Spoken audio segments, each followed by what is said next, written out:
Poder fazer escolhas significa conquistar um dos maiores desejos da humanidade, a independência.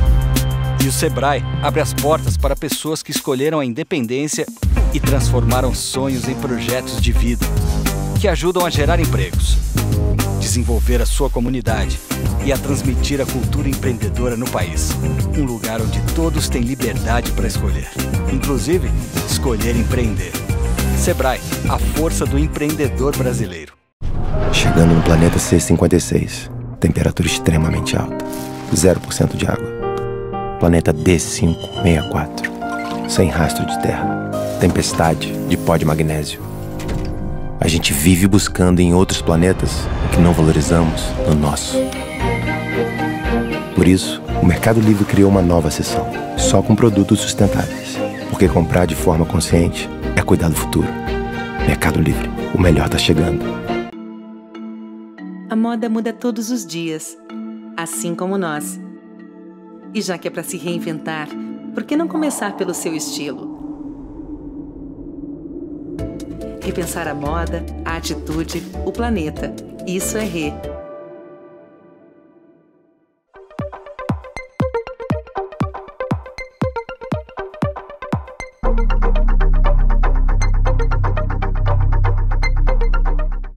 Olá, pessoal. Bem-vindo ao Brasil Eco Fashion Week, edição de 2020. Meu nome é Beto Bina. É um prazer enorme estar aqui moderando esse painel, junto de dois meninos que têm projetos super inspiradores e eles vão contar um pouquinho da história deles. O nosso painel se chama Moda Regenerativa, Cooperação entre Indústrias da Moda e da Alimentação. Vou começar já dividindo um pouco da minha tela. Vocês estão vendo aqui um dos projetos que a gente vai contar atrás de mim. Hoje eu vou dividir um pouco da minha tela para nos guiar um pouco nessa introdução.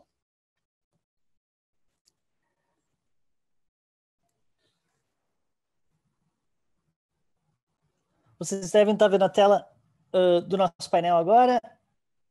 O meu nome é Beto Bina, gente. Eu trabalho na Veja, que no Brasil todo mundo conhece por Vert, e na Farfarm. Depois eu vou falar um pouquinho sobre os projetos. Mas eu queria apresentar aqui o Ricardo e o Rodrigo. O Ricardo Garay, ele é um Regenerative System Strategist and Designer. Ele é um estrategista e designer de sistemas regenerativos com conhecimento profundo em práticas e produção restaurativas. Ele vem há 10 anos se aprofundando muito nessa conexão entre fibras, tecidos e sistemas agrícolas, que é uma coisa que eu também sou apaixonado, então vou adorar ouvir um pouco mais dele. E ele atuou tanto como designer, pesquisador e também como um fazendeiro, colocando e sujando a mão de terra. Ele possui graduação em agricultura sustentável pela UC Davis, tem MBA em Next Economy e também tem um mestrado em moda sustentável. O Ricardo é um dos fundadores da AgraLoop, que é um projeto muito interessante, vocês vão ouvir um pouquinho mais dele. E também a gente tem o Rodrigo de Castro Cunha, que ele trabalha na Rizoma Agro, que um dos exemplos talvez mais conhecidos seja a Fazenda da Toca. O Rodrigo é formado em administração pela FGV aqui de São Paulo, trabalhou 6 anos em Private Equity no Pátria Investimentos, em posições de novos negócios, M&A e gestão de empresas, e desde 2018 ele se dedica a projeto da Rizoma Agro, que tem o objetivo de escalar a produção regenerativa orgânica no Brasil, criando uma cadeia de suprimentos eficiente. Hoje ele atua como Head de Desenvolvimento de Negócios da Rizoma e vai contar também um pouco da Fazenda da Toca e outros projetos que são incríveis.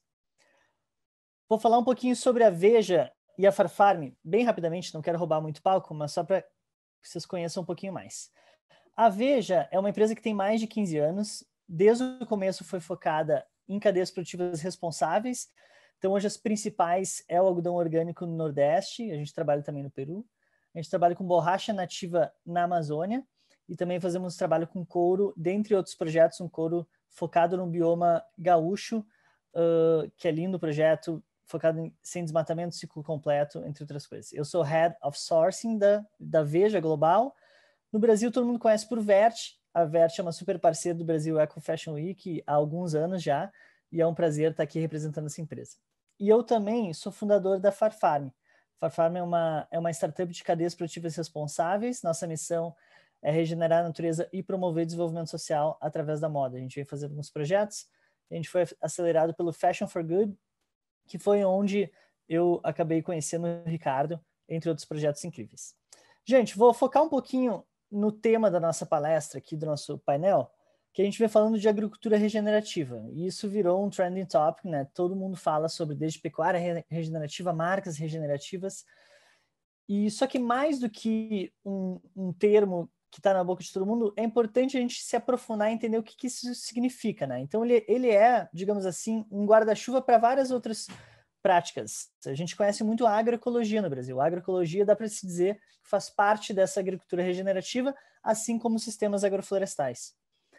Os meninos vão explicar um pouco melhor, mas só para ter uma visão geral aqui, para todo mundo ficar na mesma página, a visão regenerativa é ter uma visão mais holística do processo de plantio. Então, tu vai colaborar com a natureza, tu vai imitar para acelerar os processos naturais e biológicos. Tu foca muito em manter aquele solo rico de bactérias e fungos, tu protege o solo sempre, para realmente o solo ele sequestra muito carbono, ele é muito benéfico para a atmosfera, então tu trabalha muito o solo, como também consórcios biodiversos, tá trazendo sempre diferentes espécies, tu nunca vai fazer um trabalho só de monocultura, então tu tem essa visão holística que também vai para o lado social. Então, no nosso caso, a gente trabalha muito com a agricultura familiar, não necessariamente tem que trabalhar, acho que a Rizoma é um exemplo que vai ser legal falar sobre isso, mas a regeneração está pautada não só na parte ambiental, mas na parte social também. E passando rapidinho para alguns desafios, porque a gente tem dois exemplos muito legais aqui, né? O Ricardo, que trabalha muito na indústria da moda, com fibras e tecidos, e o Rodrigo trabalha muito na indústria da alimentação. Mas quando a gente olha, tem os mesmos desafios que a gente vê em algumas questões. Então, por exemplo, parte de consumo, tanto a moda nos últimos 15 anos vem consumindo muito mais. A gente consome 60% mais roupas do que no passado. E a alimentação, só para atender a demanda global, chegar a 9 bilhões de pessoas em 2050, a gente vai ter que crescer muito o consumo de alimentos. Quando a gente pensa em emissões de gases de efeito estufa, a moda é um dos maiores poluentes também, hoje representa 4% das emissões. A alimentação, obviamente, muito mais. A gente consome muito mais alimento, né? Mas representa quase um quarto aí, ou aproximadamente um quarto das emissões globais de gás carbônico.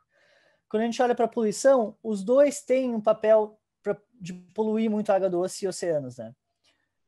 Quando a gente olha para resíduo, também tem muito resíduo que vem dessas duas indústrias muito grandes e importantes para o comportamento do consumidor. Então, 73% das roupas são incineradas, acabam em lixão ou incineradas.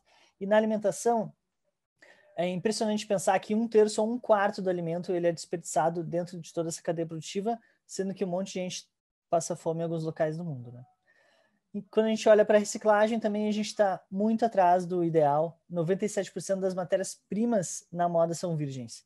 Então, por mais que a gente tenha ouvido muito falar de PET reciclado, ou talvez de biomassa, ou circulose, que é alguns novos tecidos, a gente está muito no começo dessa reciclagem. E a alimentação, eu trouxe um dado específico aqui, talvez o Rodrigo tenha muito mais, mas só 5% dos resíduos orgânicos domésticos são reciclados ou compostados no Brasil. Então a gente tem esse paradoxo, né, gente?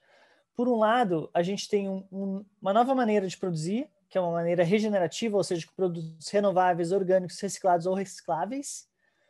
Mas, por outro lado, a gente tem sempre uma crítica que é o seguinte, quando falam do algodão orgânico, por exemplo, ou do algodão regenerativo, ou de sistemas agroflorestais, é que eles ainda são muito caros e eles utilizam mais recursos, mais energia, mais investimento para ser desenvolvido. Então, é um paradoxo de como a gente pode trazer os dois, né? E daí, aqui era um pouquinho em inglês para o Ricardo acompanhar, mas eu trouxe 3 perguntinhas que depois eu vou provocar eles com isso. Antes eles vão fazer uma apresentação, né? Mas como é que a gente pode ter produtos regenerativos que também são competitivos? Como é que a gente pode comunicar isso para o consumidor para trazer um valor agregado para as marcas? E como é que a gente pode colaborar entre essas duas indústrias, a indústria da moda e da alimentação, para a gente gerar mais valor nas cadeias produtivas? Essas são as minhas perguntas provocadoras como moderador desse painel. Eu vou passar a palavra para o Rodrigo e vou só traduzir rapidinho para o Ricardo acompanhar. Ricardo just made my introduction. Rodrigo is going to talk about his project, Rizoma, and his views, and then later on the stage will be yours. So, Rodrigo, se tu puder compartilhar a tua tela e contar um pouquinho da Rizoma para a gente. Legal, Beto, obrigado. É uma honra também fazer parte desse painel, acompanhar um tempo o trabalho da Veja e da Verti no Brasil, e foi muito legal ter te conhecido no final do ano passado e ver pessoas, né, que vieram de outras indústrias, mas perceberam todas essas questões mundiais que estão latentes na nossa vida, no nosso dia a dia, e dedicar as carreiras para tentar resolver esse problema, né, por meio dos negócios, cada um desempenhando o seu papel. Então, é uma honra dividir esse palco aqui com você, e também vai ser um prazer conhecer mais sobre o Ricardo. A apresentação que eu tenho aqui, ela está em inglês, tá, gente? Mas eu vou falar para ela, eu vou falar muito em português o que está em cima dela, mas também fica bom que aí o Ricardo consegue acompanhar a nossa conversa aqui, tá bom? Vamos lá. Beleza, gente.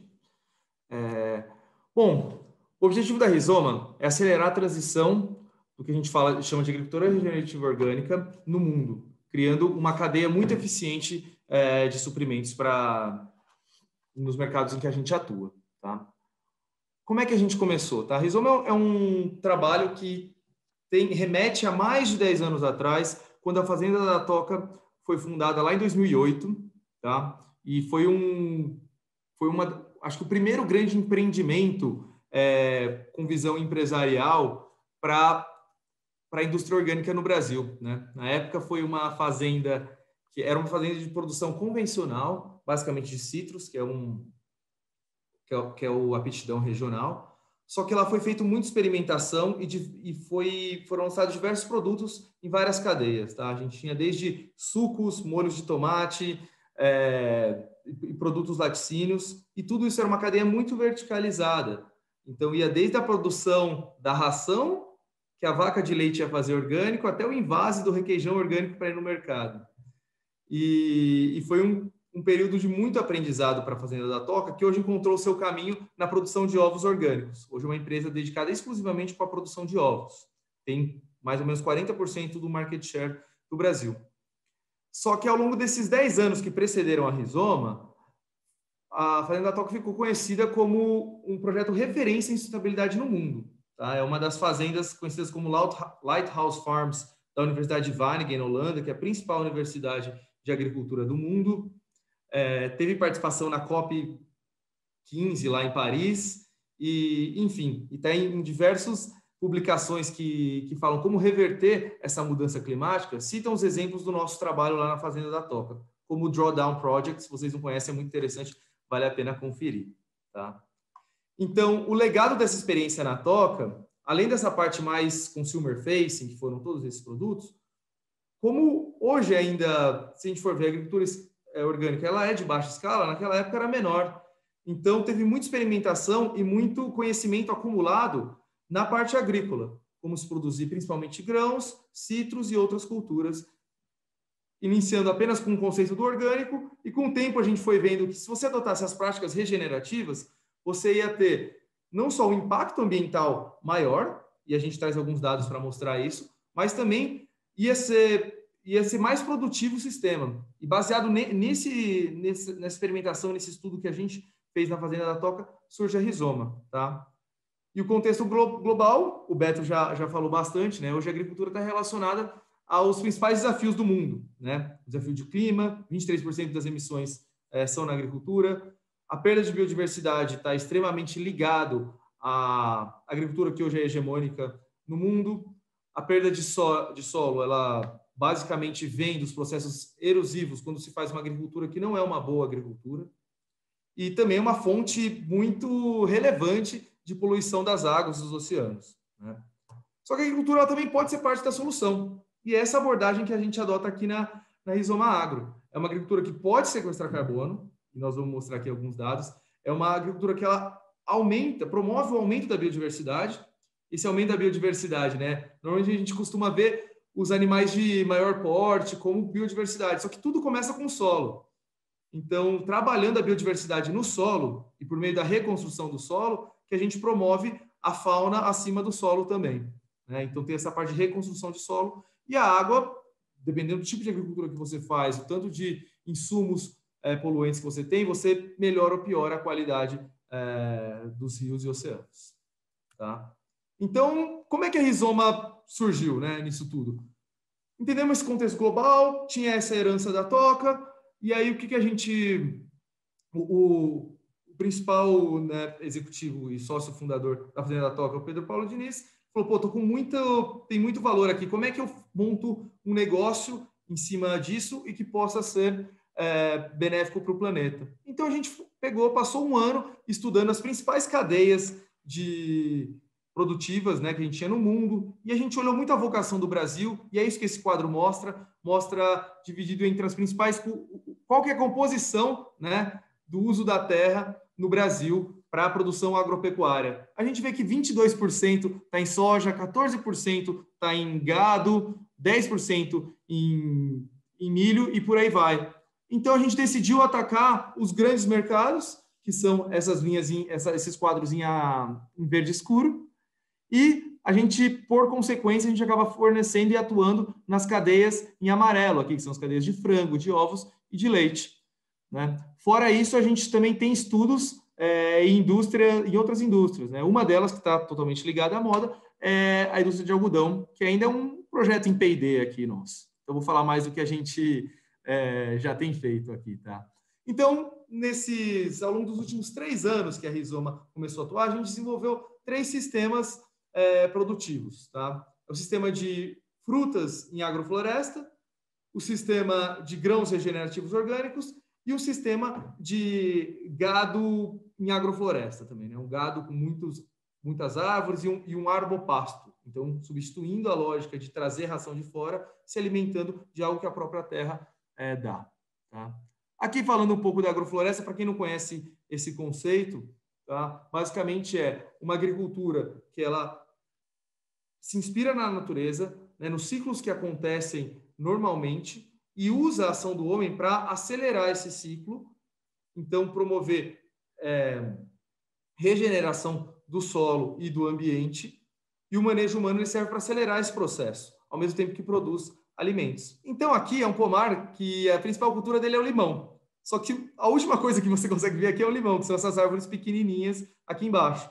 Em cima a gente tem árvores de eucalipto, que tem a função de gerar muita biomassa, e quando elas ficam grandes, a gente corta elas, põe na linha de plantio, e isso aí vai se transformando em alimento para o solo, né? O ponto que ela se decompõe vai deixando o solo cada vez mais rico, e o solo cada vez mais nutritivo para as plantas. A gente tem também árvores que são fixadoras de nitrogênio. Em vez de você trazer adubo de fora, né, adubo químico, que é provavelmente o maior vilão da agricultura convencional, é o adubo nitrogenado, a gente tem... O nitrogênio está no ar, né? Só que tem plantas que têm a capacidade, junto com bactérias, de fixar esse nitrogênio e colocar no solo. Então, a gente também usa de árvores que promovem esse serviço para o ambiente, né? E aqui a gente tem o nosso carro-chefe, a produção de limão. Aqui dentro a gente também produz outros tipos de cultura, como gengibre, cúrcuma, batata doce. Então, um sistema biodiverso que tem um carro-chefe, mas outras espécies convivendo. E o legal aqui, que a gente mede muito, leva muito sério essa questão do sequestro de carbono, para não cair numa falácia do que é regenerativo, do que não é, a gente tem terceiros que medem o sequestro de carbono que a gente faz. E a nossa cultura, as nossas agroflorestas de citros, elas sequestram 45 toneladas de CO2 equivalente por hectare por ano, tá? Enquanto que um pomar de citros convencional, ele emite 5. Então, aqui tem um impacto brutal. Quando a gente vai para a produção de grãos, que é outra frente que a gente atua bastante, é um sistema extremamente produtivo, o que a gente conseguiu fazer ao cabo desses 3 anos. Estamos com a mesma produtividade de milho convencional, por exemplo, 190 sacas, isso é bastante. Para soja, aqui em São Paulo, a gente está também, 60 sacas é um número impressionante. Então, a gente conseguiu manter a produtividade alta, que era o grande desafio, né? Era a grande pergunta, como é que se faz uma agricultura orgânica que tenha escala e seja rentável? E a gente conseguiu, na parte de grãos, ser muito produtivo nisso, né? E é um sistema que sequestra carbono, enquanto a agricultura convencional, né, de milho, soja, emite 6,2 toneladas de carbono equivalente por ano, os nossos sistemas eles sequestram 2. Então, a gente consegue aqui manter os dois objetivos da empresa, e que todo sistema regenerativo deveria caminhar para isso, em linha de responder também a pergunta do Beto, né? Como é que a gente deixa essa cadeia mais eficiente? É tendo sistemas que não tenham que abrir mão da produtividade e, ao mesmo tempo, sequestram bastante carbono, fazem esse papel importante, tá? A gente também tem essa agrofloresta de gado, é um projeto menor, tá? Que a gente ainda está em caráter experimental lá dentro. Também é um projeto que desmistifica muito, né? Aquela questão do gado ser exclusivamente o grande vilão. Claro, da maneira como é hegemonicamente feita, ela é muito prejudicial, emite muito carbono mesmo, mas, como diziam os americanos, né? The problem is not the cow, it's the how. É como você faz, né? E aqui a gente tenta fazer essa pecuária que ela é um arbopasto. Então, além do capim, a gente tem arbustos que o gado se alimenta, que provê para ele mais proteína, mais carboidrato, a depender do tipo de pasto que a gente tem aqui. E também a gente tem árvores de plantio, que ela traz, além do conforto térmico, essa possibilidade, né, de sequestrar carbono, essas árvores que ficam na separação dos piquetes do gado, né? E, bom, já falei bastante, a gente é uma empresa muito impact-driven, né? O impacto veio com a gente mede isso de maneira muito séria. Tem até o nosso relatório de impacto, que é um negócio super legal. Eu acho que eu não te mandei, Beto, mas vale todo mundo que está aqui nesse painel entrar no nosso site e baixar e dar uma lida, que está bem interessante. Lá a gente conseguiu sumarizar toda essa parte, tanto de P&D quanto de prática, que a gente fez na agricultura regenerativa, tá? E o outro ponto importante, né, que é a questão da biodiversidade. Os sistemas que a gente faz, a gente mediu qual que é a riqueza da fauna que a gente tem, dessa fauna abaixo do solo, né? Então, a gente vê que nos sistemas convencionais tem 7 diversidades de vida embaixo do solo. Nos sistemas de grãos anuais, a gente tem 19. Então, no sistema agroflorestal, que é o mais complexo, né, o mais regenerativo de todos, a gente tem 24 diferentes espécies convivendo lá. Então, isso já mostra o quanto que esse trabalho tem avançado na parte da biodiversidade também. E, bom, como é que a gente faz isso? Como é que a gente consegue fazer esse trabalho bonito e ser produtivo? O segredo está em parcerias. A gente começou atuando com a parte de alimentação, pelas razões que eu falei anteriormente. Então, como o jogo é de escala e você só vai conseguir, né, ser produtivo e democratizar o orgânico, que é uma das nossas missões, a partir do momento em que você tem escala. E para isso você precisa envolver as grandes marcas que estão levando isso para o consumidor. Então, o jeito que a gente está crescendo é fazendo parcerias de contratos plurianuais ou uma operação inteira dedicada às marcas que estão querendo entrar nessas cadeias, como é o caso das que estão aqui embaixo. Então, a gente basicamente tem um contrato de longo prazo, a gente monta uma operação para eles e, de posse tanto da matéria-prima, que seria a parte mais transacional, toda essa parte de agricultura regenerativa com métrica pode ser apropriado por essas marcas que vão comunicar para o consumidor no fim do dia. E isso que é o mais poderoso, né? O poder que o consumidor tem de começar a escolher quais são as marcas que estão mais ligadas aos valores que são deles mesmos. Então, acho que o nosso papel aqui na parte da agricultura, além de fazer um bom trabalho, né, de recuperar solos degradados, né, e levar para frente toda a mensagem da agricultura regenerativa. E é muito do que a gente faz aqui, tá? Aqui eu não vou estender muito, que meu tempo já está acabando, mas aqui é um pouco do que a Rizoma fez até então, né? Toda a equipe que a gente montou, e investimento em infraestrutura. Hoje a gente é o maior produtor de milho orgânico do Brasil. O que é legal é essa foto aqui de baixo, onde tem as duas mãozinhas. Essa foto é uma foto real, tirada lá na Fazenda da Toca, que é uma das nossas unidades de plantio, tá? A gente tem lá e tem uma outra próxima a Avaré, aqui em São Paulo. Esse solo, na mão do lado direito, ele é como estava o solo antes da gente implementar a agrofloresta. Era basicamente areia. E a mão do lado esquerdo, ela é depois de 4 anos da gente fazendo agrofloresta, como é que estava o solo nas linhas de plantio.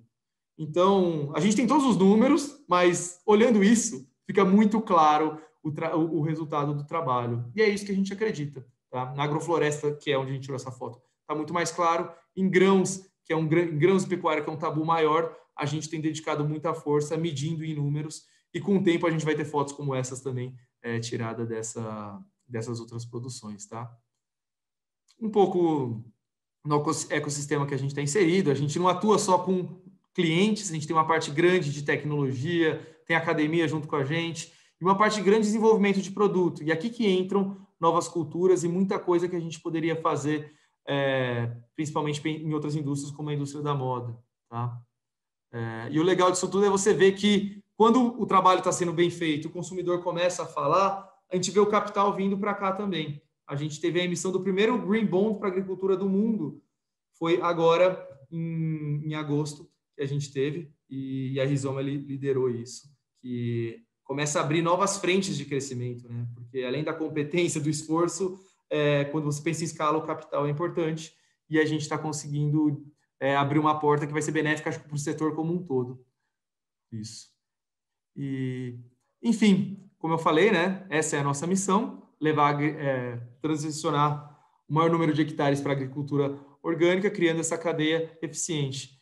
E quando a gente traz para a moda, né, a gente vê que a moda é uma indústria muito poderosa para comunicar e engajar as pessoas com a agricultura regenerativa, né? E, além disso, ou com isso, gerar uma cadeia de suprimentos muito próspera. É isso que a gente acredita. É um projeto que aqui na Rizoma, né, é um negócio que está muito pequeno. Eu sempre tento estar colocando o pezinho, vira e mexe, trocando uma mensagem com o Beto para ver se chega o momento da gente fazer alguma coisa. Seja a gente ou quem tiver, mas eu acho que a agricultura regenerativa consegue fazer, ao mesmo tempo, um serviço para a indústria, né, que é prover matérias-primas de melhor qualidade e que enderecem as grandes questões climáticas, e também de conscientizar isso para as pessoas, né, de ser uma ferramenta poderosa em comunicação, tá? Isso era basicamente a apresentação que eu tinha, tá? A parte de... Beto, a gente fala depois das perguntas? Acho mais fácil, né? Depois eu vou ter umas perguntas provocadoras para ti, mas desde já, Rodrigo, muito obrigado, cara. Super legal. O que eu fico mais encantado é de ver os números que vocês trazem, né? Porque uma coisa é tu só contar a história, contar a visão da empresa, mas outra coisa é esses números mostrando que tu realmente pode ser eficiente, ao mesmo tempo que tu tem um sequestro de carbono enorme. Achei demais saber o sequestro de carbono desde o trabalho com pecuária, né? Que tem toda a cadeia da moda, com o couro, que é super importante também, mas também o dos outros plantios, assim. E depois eu vou ter mais perguntinhas, quero saber talvez de crédito de carbono, algumas outras coisinhas. Mas antes eu vou passar a palavra para o Ricardo. Ricardo, switching back to English. Not sure if you were able to understand in Portuguese, but I think like Rodrigo's slides were pretty clear. They developed this amazing work with agroforestry, regenerative agriculture. It's definitely a global benchmark. And now I really want you to give your presentation, present us AgroLoop Circular Systems. Thank you so much again. The stage is yours, man. Yeah. Thank you so much. Share my screen here. Great. So my name is Ricardo Garay. I'm currently based in Berlin, so speaking to you from Germany today. We at Circular Systems, we are a material science company, and we're focused solely on transforming waste into valuable products. We essentially sell fiber, yarn, and finished fabrics, depending upon our partners' needs. But we also provide the technologies needed to produce those products. So that's a big difference from other material science companies. We really try to embed ourselves within different supply chains that we're working with in order to be able to foster regional partnerships and prosperity within the communities that we're working. So that's a key part of the work that we do. And at the center of our value system really lies this idea that circular technologies can help us reach this regenerative impact that we've been talking about today. Within that, we have essentially the core is this combination of technology on one side, but also business model. So by partnering with different communities and these regional partnerships, we're really looking to redistribute wealth. So because of that unique combination, we're able to impact all 17 of the UN SDGs with our 3 different platforms. We also are working, although we're a young company, we're working on all the reporting around that and verifying all of those claims. So fortunately, we have the right partners identified to support that work. So we're on that journey. And within that, there's this guiding principle that if we're able to restore our soil, and we're able to work within our supply chains and increase the value that we're providing to those partners, that we're going to be able to foster this economic abundance. And so move away from this scarcity mentality and move towards this idea of abundance for all. And this redistribution is very vital to our business, and it actually is a competitive advantage in the long run. And on the other side here, within our innovation criteria, in order for us to invest energy into our technology, we have to ensure that the technology is going to have a massive scalability opportunity, that it's going to be cost effective, and that the output of the products that we're producing are actually superior to more of the virgin or items that are available on the market today. So we actually have to really surpass that idea that recycled materials actually can be of higher performance opportunities. So that's a key difference as well. And unfortunately, but also fortunately, because we produce so much waste and we're looking at textile waste streams and agricultural waste streams, there's a huge opportunity for us to be able to scale. So we're really working within our industry and across industries to change that mindset. What we've been seeing over the last number of years is this transition from energy towards renewables, the automotive industry towards electric vehicles. And what we're proposing within the textile industry is that if we redefine this idea of waste as a resource, that we're going to really unlock those opportunities.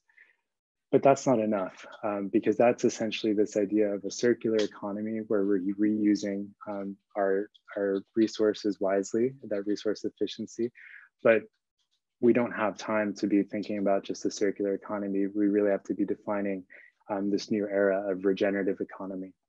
And so fortunately, the time is right for that, because what we've been noticing is not just on the consumer level, not just in the brands that we're working with that are setting huge demands from our suppliers, but also regulatory pressures. And this goes both directions. And in addition to that, what we've been noticing recently is this idea that there's this emerging regenerative consumer. So this idea that the consumer themselves are actually demanding that when they purchase a product, it actually has this rippling effect of positive impacts throughout the supply chain. So the time is really ripe. And that led us to the development of the AgriLoop. Our CTO, Yitzhak Goldstein, has been working on the development of the AgriLoop system for the last 25 years. So really identifying this huge problem of agricultural waste globally. In temperate regions, we're talking about things like oilseed flax, oilseed hemp, soy, wheat, rice straws. In more of the tropical climates, we're looking at things like banana leaves and trunks and pineapple leaves and so on. And not only are these resources not being utilized and fully, the opportunities fully realized, but there's actually posing a huge human health risk. So in areas like the Canadian prairies in Bangladesh and India, a lot of this agricultural waste is actually just being burned. So all of that carbon monoxide, carbon dioxide being released into the atmosphere, and also posing a huge health risk on our global communities. But in tropical areas, a lot of that agricultural waste is put into large piles because there's so much moisture. It actually goes anaerobic, producing a lot of methane. So we know the climate implications that has. So not only is that a loss in value, but it's also having this negative climate impact and negative human health impact. And so by redefining these waste streams and trying to essentially mimic nature, so looking at these these nutrient cycles, and also utilizing the full material of the plant for a huge number of value-added products. We're just scratching the surface of what that really means. And we're just now investing our resources and time into the infrastructure needed to realize that. And this is my favorite way of visually illustrating what the AgriLoop is. The AgriLoop essentially is a closed loop biorefinery. And I want to be clear that there's a difference between where we are today and where we're heading. Parts of this image we're still in the process of proving out from the lab scale into an operational environment, but all pieces have been proven out, not just in theory, but in laboratories. So we're so excited about where we are today, and we're so excited for where we're heading, because we're going to be able to realize we're so to do together. But you can see here on one side, we have the main product, which is the AgriLoop biofiber. And that's a natural biofiber. So that's a huge distinction from our friends in the space working more on the man-made cellulosics like viscose. We are a natural fiber, so the fiber performs and feels much more like a linen or a hemp fiber that we're familiar with. On the other side, we have these biochemicals that we're extracting from the agricultural waste, from the food crop waste. And then we're using that biochemistry to actually refine the fiber, so to get this fiber on this side. And we're also being able to produce the bioenergy needed to run the facility intrinsically within the systems design. So the key takeaways here are that the systems design is kind of a series of solutions all under one system. We're constantly evolving it and trying to improve those efficiencies so that we can reach these regenerative impacts in time. This kind of just shows the process overview, defining the different supply chain steps.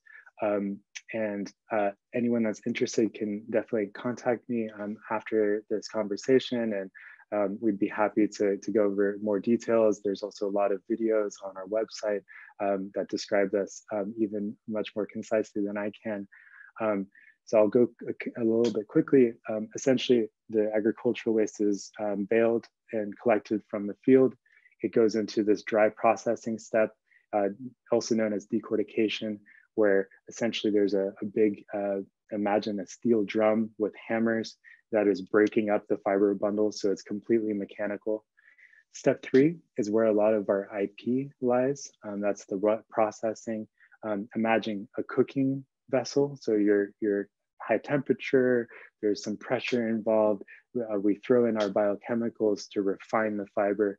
Essentially, we're targeting the plant glues, the lignins, the pectins, and just removing those.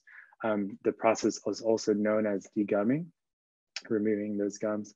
And within this is where we're constantly evolving and improving our process. So we're using renewable energy off the grid, but we're still purchasing the biochemicals from the open market. So there's room for improvement there. And that's where we're testing out with partners around the world. We're able to recycle our wastewater. And that is key, because that's the main distinction between a linear process and a circular process. But even this is where we start to enter the realm of regenerative industrialization. So this idea that our water is actually nutrient rich, which we can then reapply to the fields where we're working. So this idea that we're taking the agricultural waste and we're putting back onto the field fertilizer while also producing the co-products of biofiber. From there, the fiber is prepared, ready for spinning, and it can then be milled into both wovens and knits, depending upon our partner's needs. And so this is the truest, this is where we're heading. This is our vision for the AgriLoop, and this is where we're so excited about the opportunities of working with supply chain partners around the globe. And this is essentially the same description that I just gave, with the addition that we're taking the bioenergy, we're using that to run the facility on clean energy, and then we're also taking any residual energy not needed for our processes and putting that back into the regional communities where we're working. So this is really trying to redistribute and have a biorefinery, an AgriLoop biorefinery that is designed to suit the needs of the communities where we're working. So that's where we take this step from regenerative agriculture and taking that model. What's really the opportunities that we just heard that are just so incredibly exciting, and the only real way that we can combat biodiversity loss and climate change. But we're also taking it to the next step of how do we create infrastructure and how do we create business models that support regenerative agriculture and look at it as an industrial symbiotic way of producing food and fiber.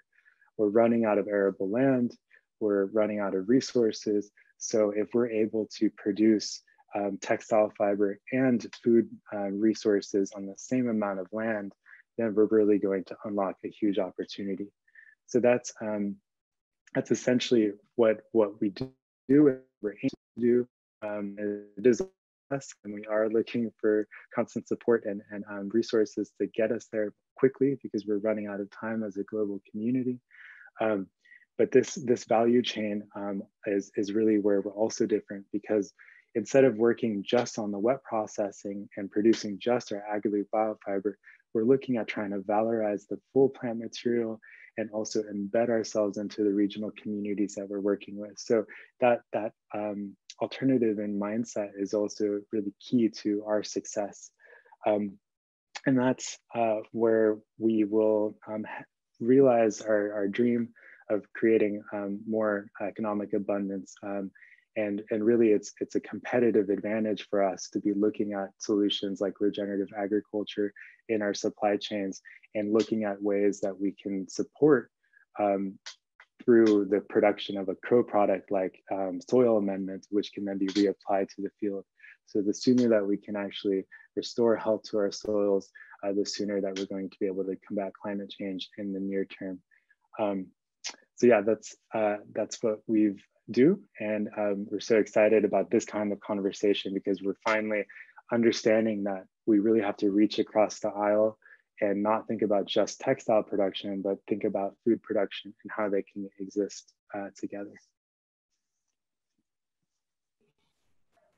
Thank you so much, Ricardo. This is super inspiring. My first reaction was, okay, Rodrigo and Ricardo, they need to collaborate. Yes. So, I was definitely getting that from Rodrigo's presentation. So exciting. And then maybe I'm going to straight to this point. I have another question, but maybe can you elaborate a little bit more, Ricardo, on which stage are you guys right now? I understand you have like a vision and you're already implementing some of these solutions, but which stage are you guys right now, especially on the step number 1, which is collect? And then later, I want to hear from Rodrigo, how about the production waste or the byproduct, if they have, of course, because all the biological probably goes to the soil, right, Rodrigo? But if you have some other opportunities on the byproduct. And really quick, guys, I'm just going to translate super quick. Em português, rapidinho, gente, falei que o Ricardo e o Rodrigo têm que colaborar e perguntei para o Ricardo especificamente nesse ponto de coleta, em que estágio eles estão agora, porque eles têm uma visão muito legal, mas eu quero saber na prática o que está rolando para ver se ele e o Rodrigo conseguem colaborar. And Ricardo, if you can speak a little bit louder. Oh, yes, of course. Okay. Thanks. Thanks for that. Yeah, so essentially where we are today with the AgriLoop is that we have 2 different pilots running in parallel. One is our AgriLoop 1.0, which is in China.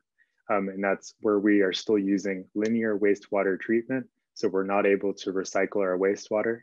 So even though we're using our proprietary biochemicals so that our wastewater is still nutrient rich, we're not able to collect that wastewater and reapply it onto the fields. So knowing that there's huge room for improvement, we set up our AgriLoop 1.5 facility in Belgium, which is where we're doing this truer proof of concept where we're able to recycle our wastewater and taking that wastewater, producing the biosolids that we can then convert into soil amendment and fertilizers that can then go back onto the field. So we have different projects running in parallel, and we're proving out different pieces of that. So we just conducted a huge life cycle assessment of that facility pilot in Belgium. It's commercially viable from a project perspective, but we're not fully operational there. There were COVID impacts in terms of our timeline, but we are kind of checking the boxes. So proving out the viability, also conducting our assessments, life cycle assessments, and also creating the textile prototypes as we speak, and we're working with different brands on that. So we're still also the chemical cycling component of extracting the nutrients from the biomass. That is still further down the line. So that's not a part of the 1.5 facility in Belgium. That's for the future.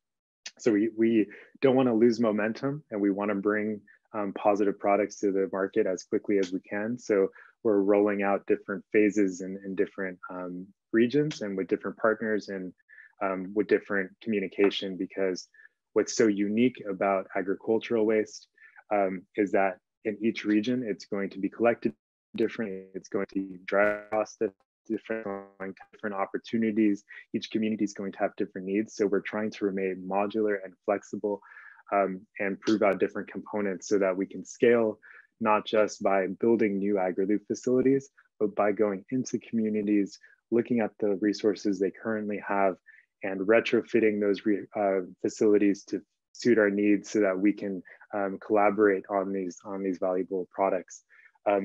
So hopefully that answered your question. We're on this roadmap that we're always looking for partners to support us with. And I believe ideally it would be to have the AgriLoop technology in Brazil, so Rodrigo can provide you his agricultural waste, correct? Yes, exactly. We really envision these are supposed to be mini mills, so servicing around 150-kilometer radius. And so that really reusing all of the resources from the bioregion. So yes, exactly. That would be a dream and a dream come true, and hopefully something that we can realize in the next couple of years here, especially with the right partners that are already checking all these amazing boxes. I mean, I think a number of the resources that Rodrigo is using, I think we can certainly find applications for within our system. So there's a lot of synergistic opportunity. Really cool. Rodrigo, what about your waste, or maybe your waste stream? Going to switch to Portuguese. Ricardo, conta pouquinho pra gente, Rodrigo, se existe ou digamos, os resíduos que são desenvolvidos através dos seus projetos, parcerias que tu tem feito, conta um pouquinho como é que anda essa parte do processo de vocês. Legal, Beto. Não, realmente, é muito bom a gente ver, né, a iniciativa como a do Ricardo, né, que vê coisas que a gente não imagina tanto aqui na parte da produção de alimentos, várias oportunidades que existem. Mas hoje, como é que funciona? Se a gente for pensar no pré-plantio, depois plantio e pós-colheita, né? No pré-plantio, o que a gente acaba gerando de resíduo? Muitos dos insumos que a gente precisa vem em sacos, vem em algum tipo de embalagem, plástico, papel, que aí acho que o único destino mesmo que tem para isso é a reciclagem, é o melhor destino.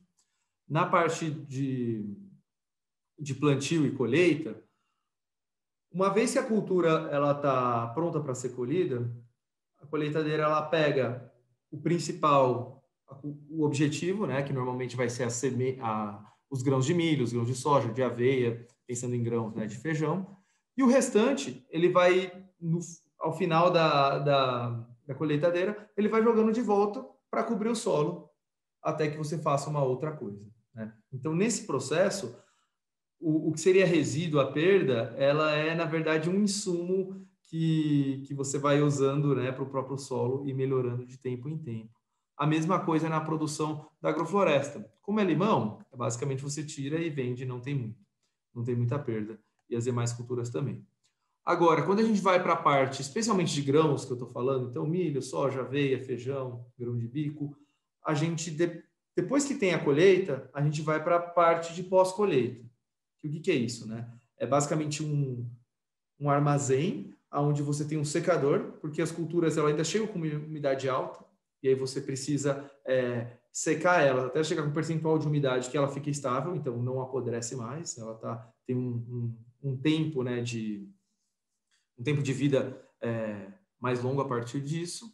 E nesse processo, é um processo de limpeza e secagem. No momento da limpeza, aí gera uma série de resíduos, né, principalmente pensando no milho, né, que geram desde cascas de milho, coisas que vêm junto da colheita, até pedaços de milho maior, só que não estão no padrão que deveriam estar. Isso sim é um resíduo. E aí o que a gente acaba fazendo com isso, né? Isso vira um subproduto, né, um byproduct, que a gente acaba vendendo para muito perto de onde a gente está, como ração animal, para misturar no capim, para misturar na ração que já é dada. Isso que sobra, poderia ter outro uso? Acredito que sim, né? Acho que um uso poderia ser até, de repente, na indústria de sapatos, né? Poderia ver como isso poderia usar para fazer a sola dos sapatos, como parte do componente. E acho que deve ter um mundo aí para a gente explorar, né? E aí acho que com a ajuda do Ricardo, a gente consegue até pensar mais em outras alternativas. A que a gente tem ao nosso alcance aqui em vez de jogar isso fora, acabar fornecendo para alguém que vai usar na produção de leite. A maioria é para gado de leite ou produção de suínos lá na nossa região. Super legal, Rodrigo. Vou até fazer um link com uma outra pergunta, que é se isso pode se tornar um ponto de receita para as empresas, né?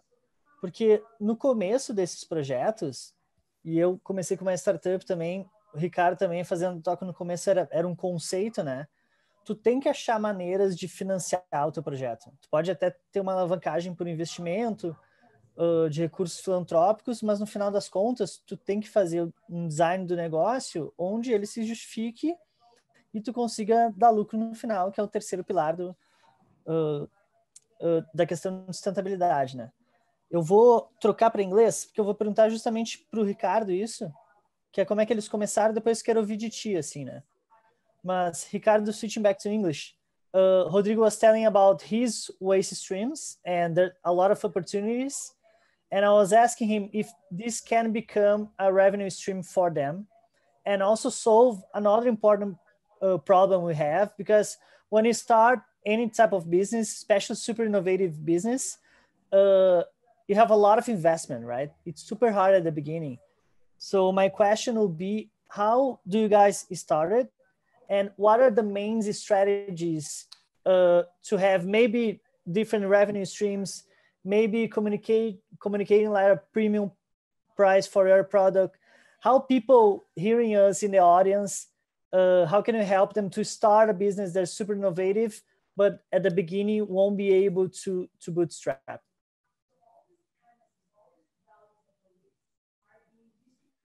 Yeah, great question. For us, one way that we've done that and been managing to keep us floating is that we have 3 different platforms. So we take a lot of because AgriLoop is our most future state technology, and so we're using a lot of the resources from our TechSoup platform to be able to support innovations within AgriLoop. We are fortunate that we also won the Global Change Award from H&M in 2018.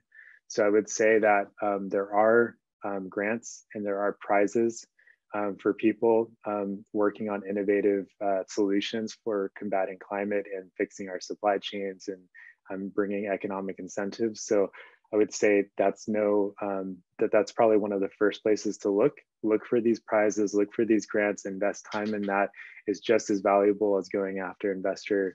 I would say, yeah, offering your product as a premium in the marketplace is likely a way to start. We all want to see us democratize sustainability in food and fashion, of course, but oftentimes by taking the leading sphere of that and setting a price point that is premium to begin, but with every intention of democratizing as we go and building into that is definitely one way. And I would say the other way is when you're fundraising and you're communicating your business and your innovation, talking about it in the opposite way. So saying that if we don't invest in these solutions now and fix our supply chains and reinvent our waste streams, then we're missing out on a huge business opportunity. So it's kind of like turning the question on the other side and saying, if we don't act now, then climate is going to change at such a quick rate that we're not going to be able to produce the same amount of products on the same amount of land. So costs are actually going to go up. So it's a business imperative for us to find these solutions. And so communicating to your end consumer in that way, although it's a more complex story, I think people are starting to wake up to that. So there's, I'm not sure if that was the most direct answer, but yeah, it's no easy feat. So it's been a challenge, but I think we're finally getting to a point where the industry all industries are demanding and waking up to this. We fortunately have resources like Kiss the Ground and other communication, media communications that are finally mainstream. So people just pointing consumers to those will really accelerate the transition. Thanks so much, Ricardo. I'll mention also another good reference, which is the Drawdown Project. Rodrigo mentioned at the beginning, Paul Hawken is an amazing person. If someone, sorry, I'm speaking English, but if someone wants to Google it, Paul Hawken later. Guys, só tô falando uma outra referência, o Ricardo mencionou um pouco sobre o Kiss the Ground, eles lançaram um documentário na Netflix agora que se chama Solo Fértil no Brasil, é super legal. E tem também o Drawdown Project, que é um outro livro que é muito bacana também. Rodrigo, passando a perguntinha para ti, como é que foi no começo da Fazenda da Toca e as maneiras que vocês acharam para realmente fazer o negócio acontecer e ser lucrativo? Tá no mudo, Rodrigo. Desculpa, pessoal. Fazenda da Toca no começo começou basicamente com o investimento dos empreendedores, né? O Pedro e a família dele, e seguiu assim até achar o caminho onde eles estão indo super bem e já não precisa mais de investimento externo para crescer com a própria geração de caixa, já tem o seu próprio caminho, que é a parte dos ovos. Mas foi basicamente capital próprio até lá. Com o aprendizado disso, a Rizoma surgiu já com uma lógica um pouco diferente. Surgiu primeiro com uma pressão maior de achar esse modelo econômico viável, porque só assim você consegue investimentos que não os filantrópicos. Mas surgiu inicialmente com um investimento semente, né? Também do Pedro, por isso a gente carrega esse legado da Fazenda da Toca. Mas sempre com foco de, temos um recurso aqui limitado, que tem até mais ou menos essa data aqui, para a gente ter um modelo montado, e aí, crescendo, eu vou precisar de outros tipos de investimentos. E aí, ou acessar investidores de impacto, ou acessar investidores tradicionais. A gente sempre teve essa visão aqui. Hoje, em que momento que a gente está? A gente tem esse recurso que foi muito bem utilizado até agora para a gente testar essas coisas que eu mostrei na apresentação. Agora, a gente está vendo que, para crescer essa parte de grãos, que é onde a gente está mais avançado, porque é uma cultura até mais rápida, a gente conta tanto com essas parcerias de longo prazo com as empresas, né, que tudo começa com o consumidor pedindo mais, daí a importância de empresas fazendo esse advocacy, como Kiss the Ground, como Paul Hawken.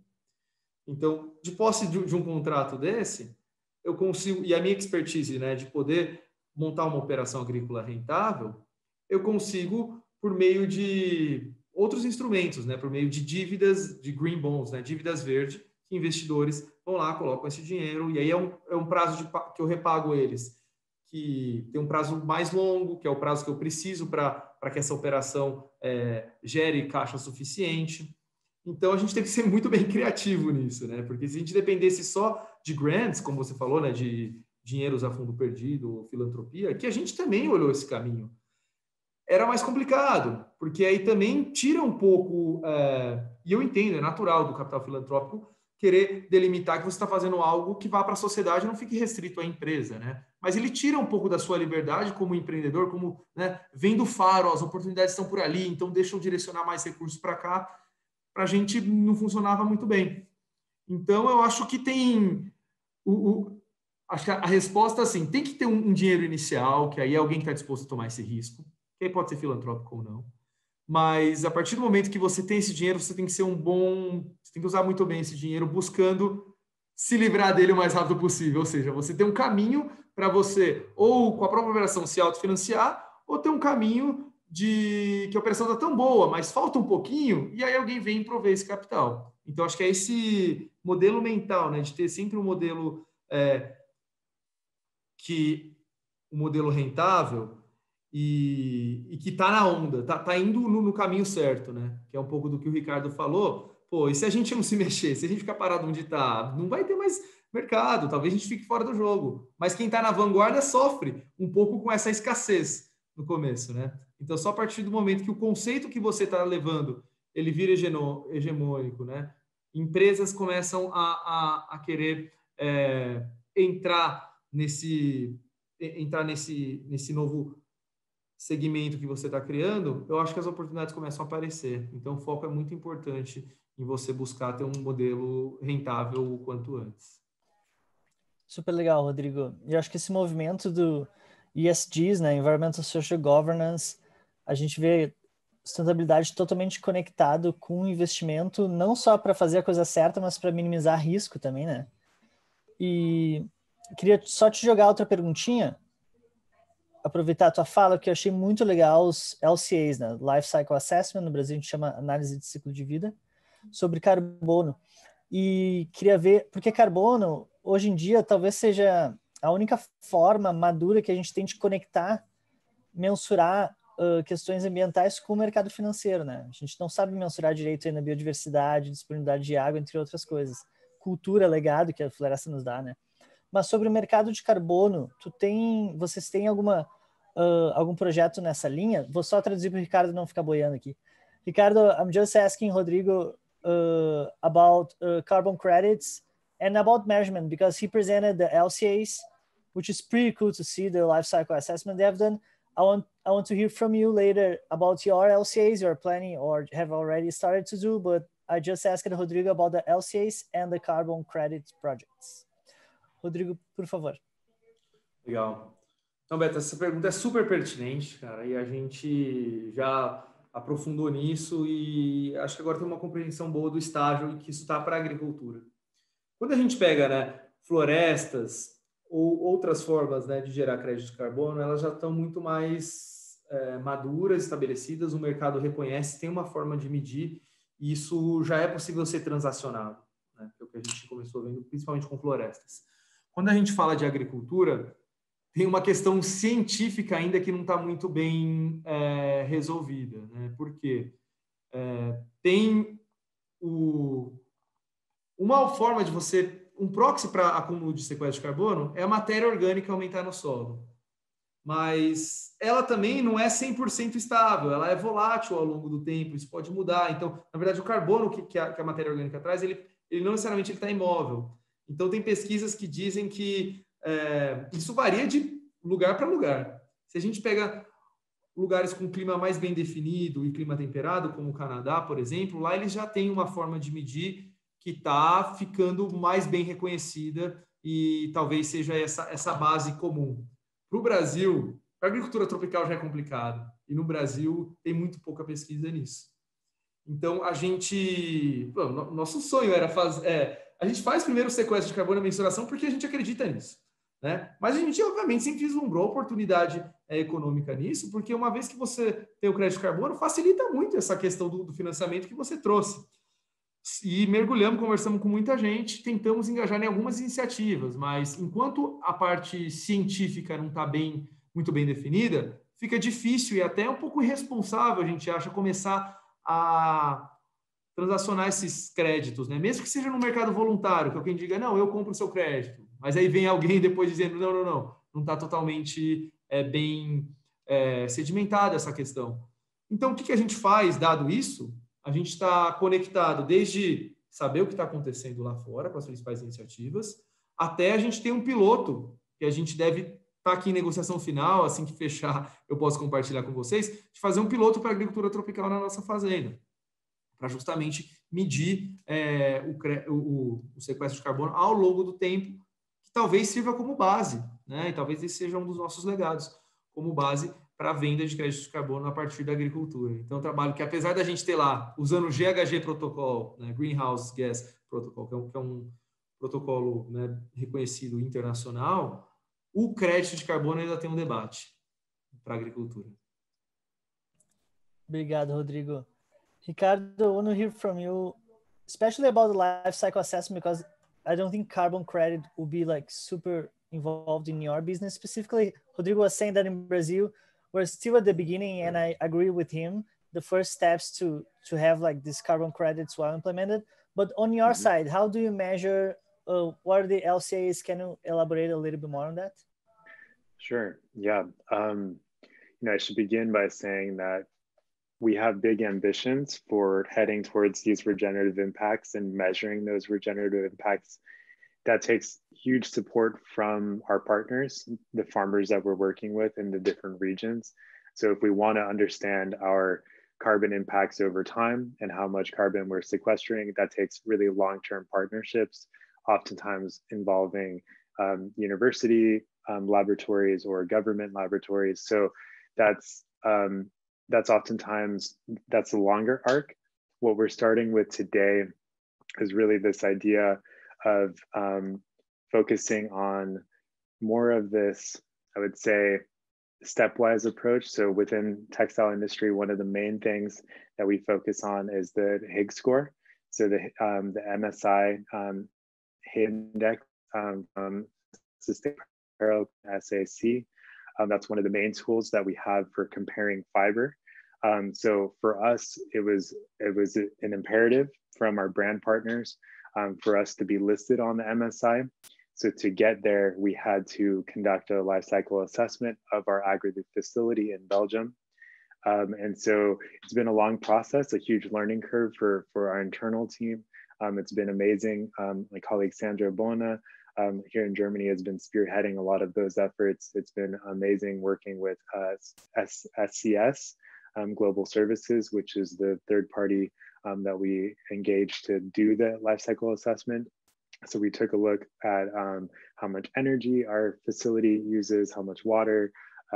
We gave them a list of all the different chemicals that we use in our formulations, and we did extrapolations to understand the impacts of using those chemicals, land use, eutrophication, all of these types of things. So it was a really involved process, and we've I would say it's nowhere near perfect, and it definitely showed us areas where we can improve. Many of those areas we already knew, but even some new ones. So it's, we've been doing it diligently. Now, very soon we'll have a Higgs score that we can point to that compares our fiber to others. It's never going to be an apples to apples comparison, but it's a good benchmark. And we're opening up new scopes of work for the longer regenerative impacts that we want to measure long term. So I mean, you can't just talk about the claims that you have. You want to be able to prove them. You want to be transparent around them. That's a huge deal for us, and we're setting up the departments internally to be able to handle all of that.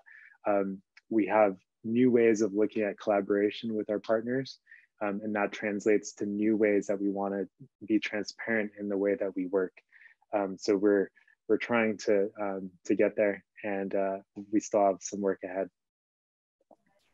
Thank you so much, Ricardo. And then just to move to my final question, like you just mentioned right now, how you plan for the measurement, and also some of our partners, you mentioned Higgs Index, which is a super important standards for us in the fashion industry.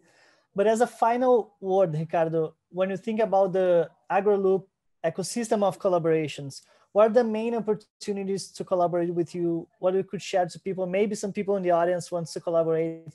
What are the main opportunities to have this partnership with Agri-Loop? Yeah, thank you for that question. I think, where the real impacts are going to happen is from collaborating with regenerative agricultural practitioners. So with folks like Rodrigo that are like really setting the tone for the work that you do, Beto. So like, I think it's really about finding the right supply chains around the world that we can come to for sourcing for because we blend with cotton, we blend with other regenerative or with other organic materials. So we want to be blending with regenerative organic certified materials. So we would love to collaborate with people regionally that know of projects that we should be involved in. And what we really envision is an agri facility that is owned by a cooperative of farmers that require energy and require compost and other fertilizers to apply to their fields. So we want to take the residual agricultural waste that they can't use, turn that into textile grade biofiber. Along the way, we can create things like packaging, create things like animal bedding, even animal feed, these types of things. So we really want to understand the communities that we're working with. So if there's regional projects involving collaborations between food and fiber that would be well suited for this closed loop concept, we would love to collaborate there. And yeah, I would say that's always people that are passionate about this idea of place and this idea that we need to revitalize these economic these communities from an economic perspective as well, then that's huge. So yeah. Thank you so much, Ricardo. That's an amazing vision, man. I really hope we can see this happening in the short term. Switching back to Rodrigo. Rodrigo, eu gostei muito do slide da Fazenda da Toca, que tu mostra realmente os parceiros, né? Mas se tu puder contar um pouquinho das colaborações que vocês têm feito e oportunidades de colaborar com a Rizoma. Legal, Beto. Que é um desafio, cara, complexo quando a gente pegou isso. A gente tem parceiros, né? O pilar primeiro que a gente atacou foi da produção, né? Então a gente se associou, fez uma parceria muito legal com a John Deere, que é nos maquinários, a gente, com o pessoal que faz biológico, a gente falou com todos, construímos a nossa própria biofábrica lá, porque, para quem não sabe, né, da forma como na agricultura convencional você usa pesticida e fungicida para cuidar dos insetos ou doenças que possam aparecer na lavoura, né? No orgânico você não tem essa ferramenta porque é um químico, você usa controles biológicos, então, são basicamente bactérias e fungos que agem, né, para cuidar da cultura durante o desenvolvimento dela, evitando qualquer tipo de doença ou inseto que venha atrapalhar. Então esse é um tipo de parceria que a gente tem. Fora isso, a gente no começo era mais ativa, agora a gente precisa voltar nessa parte de levar a agenda da agricultura regenerativa para frente, né? Que é o que chamam de advocacy. O próprio Kiss the Ground, a gente conversou com eles bastante no passado, a gente tem um relacionamento próximo. Acho que no Brasil seria muito importante ter uma frente, uma associação, um pessoal levando essa mensagem, né? Que aqui é um conteúdo muito pouco explorado ainda e pouco divulgado. Além disso, a outra frente que eu acho super importante, né, é a frente acadêmica, para a gente trazer solidez para tudo isso que a gente faz e divulga, né, em termos de sequestro de carbono e agricultura regenerativa, como é que a gente mede isso de outras formas também, como a biodiversidade e a água. A gente tem essas parcerias com a Holanda, mas tem com a Exalc, aqui no Brasil. E o último, e não menos, tão importante quanto todo o resto, que, afinal das contas, é o que puxa muito disso, é a parte de desenvolvimento, né, de produtos. Então, seriam parcerias com empresas que querem, de alguma forma, entrar na cadeia de regenerativo orgânico. A gente aqui tem o que a gente está fazendo, são essas principais 3 linhas, mas a gente tem muita coisa aqui em desenvolvimento, no nosso laboratóriozinho, que a gente, tendo empresas querendo engajar e desenvolver produtos, para a gente fica muito mais fácil a gente se aventurar em outros mercados que, por enquanto, é só uma ideia. Então desde amparo técnico, né, pessoal fazendo advocacy, fortalecendo tudo que as métricas que a gente tem, e principalmente a última parte, que é empresas que querem estar nessa cadeia, a gente pensar junto em ter uma solução para isso, que do nosso lado começa no campo, mas isso vai chegar em outra coisa, numa roupa, num alimento, em qualquer outra coisa. Então, assim, a oportunidade não falta, só que o que eu quis fazer é deixar o campo bem aberto aqui. Rodrigo, super legal.